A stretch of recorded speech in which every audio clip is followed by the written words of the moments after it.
cross over to Turkey's capital now and TRT's Alican Eyanlar. Alican, not much time for the AK Party to celebrate before they have to get down to business in this new parliament, which they will dominate. You're absolutely right. And this time, actually, I want to go into a little bit of analysis between the relationship between the country's president, Recep Tayyip Erdogan, and the political parties. And for that, I'm joined by Muhittin Ataman. He's the Deputy General Coordinator of the SETA Foundation here in Ankara. Mr. Ataman, thank you very much for joining us. Now, I want to start off by asking, when I was reading the newspapers this morning, a lot of the headlines dubbed this as a victory for President Recep Tayyip Erdogan. If his role under the current constitution is largely ceremonial, non-partisan, why is it a victory for him?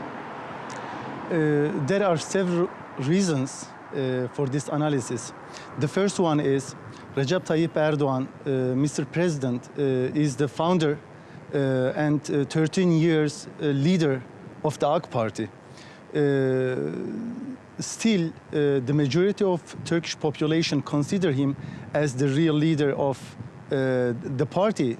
The second reason, the political campaign of all opposition parties were centered Recep Tayyip Erdogan, his figure, at the center of their political campaign. So the real opposition was not against the AK Party per se, let's say.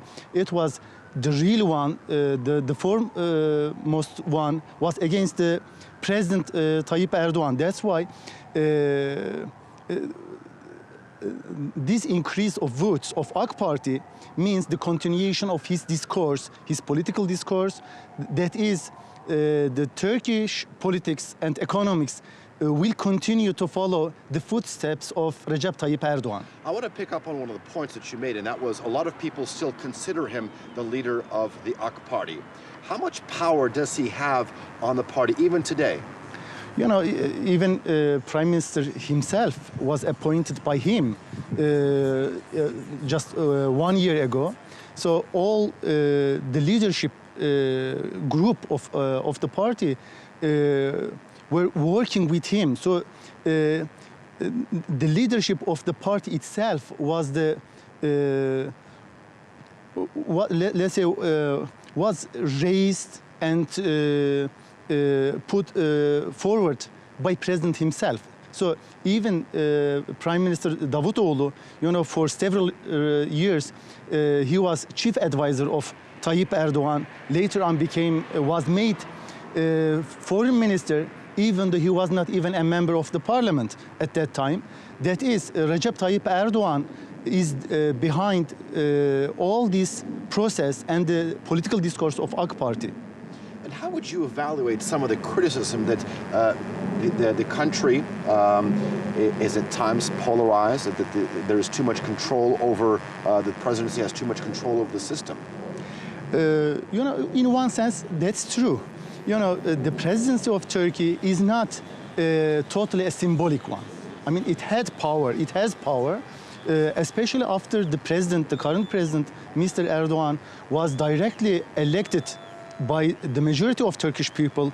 Then he is not symbolically elected by the parliament anymore. So by making many appointments, he has a hand in bureaucracy and in politics. But when we look at the current system, we see that it's a kind of half presidential system. It's a de facto half presidential system. And many consider that this continuation of this process will lead Turkey to be a more authoritarian one.